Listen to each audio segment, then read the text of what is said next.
welcome back to another episode of What's That? We are here in the museum's archive today with Jane Allen. Hi, Jane. Hi, how are you? Good. How are you today? I'm doing fine. Are you excited to check out the museum's archive? I am. This is very interesting. I've been through this on a tour, but never up close. So she's going to get a behind-the-scenes look. We're going to do some searching of artifacts. Anything in particular you hope you find? Well, I don't believe so right now. I think it's all going to be a surprise. All right. Well, let's go meet Jeff and see what we can find. All right, so Jane is going to start looking for our artifacts now. She's opened up our database. She's going to randomly scroll and pick some photos to start with. Harry Pillinger is wearing a hat and standing on a dock on White Lake. So Jane's going to select a second photo now.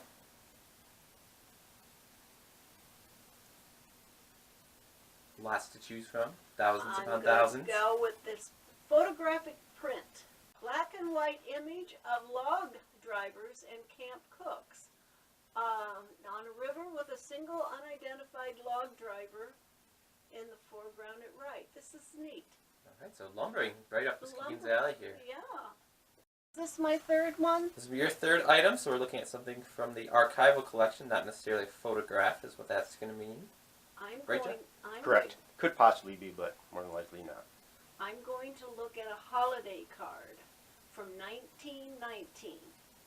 Easter card. How appropriate. Wow, there you go. Right about Easter time. Hopefully this video comes out before Easter. Easter card on pink textured paper addressed to Zelma Krupp, Muskegon, Michigan, signed by TBR and GK, postmarked April 12th, 1919. Small little Easter card, and I like the name Zelma. That's not something you hear anymore. Yeah. No, it's not. Alright, so we'll check out Jane's 3 artifacts and get a chance to see them up close and hands-on. Alright, so we're checking out our first image. Jeff has pulled it out of our files. So, Jeff, can you explain what we found? Yeah, what we have here is a collection of images, and I'll hold it up for the camera here. What this is actually a photographic scan of a scrapbook page from the family that donated these images. So each page is going to have multiple images on it with description written on, unfortunately. There's multiple images in this collection, but the particular one that Jane had pulled out is the one on the top left corner up here. It's a 1926 image of Harry Pillinger on a dock in White Lake. Is it here? Looks like he's wearing maybe a sailor's cap or captain cap. Got a like beach and lawn chair and umbrella around it there.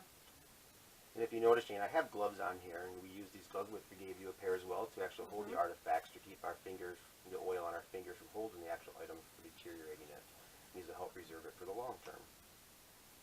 And that's this image, and this one has a couple other images of other people on here in 1926. This one looks like the boating incident is not going well. No, it's either super windy or that boat is about to, that It sailboat's looks like about to it's topple about to over, go isn't over. it? Yep. Definitely a cherished memory of the family, maybe a close escape memory. Yeah. Yep. Alright, now we're examining Jane's second image. Alright, this one here is, I'll hold it up for the camera so the camera can see it, an image of a lumbering crew on the water for the log drive. In this one here, it's mounted to cardboard. There's 2 Wanigans on raft back here where the camp cooks would be. And then you have in the foreground here a gentleman on a log, or could be possibly a small raft with a pike pole that would direct the logs or unjam them if they get jammed. Can you tell us exactly what a Wanigan is exactly? Yeah, Wanigan would house, actually it's a huge raft with a tent on it where the camp cooks would live, prepare food for the meals for the drive, the men on the drive. They would store supplies in there up and down the river.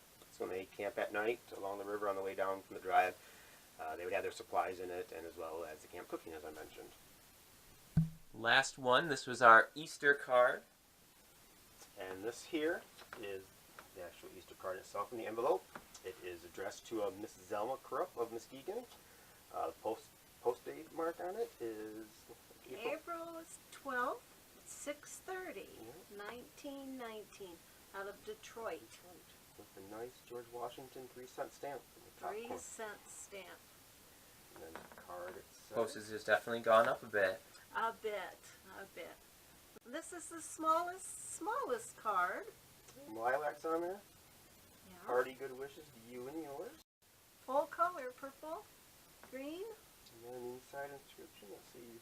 May the sunshine of happiness and true friendship be with you on Easter Day.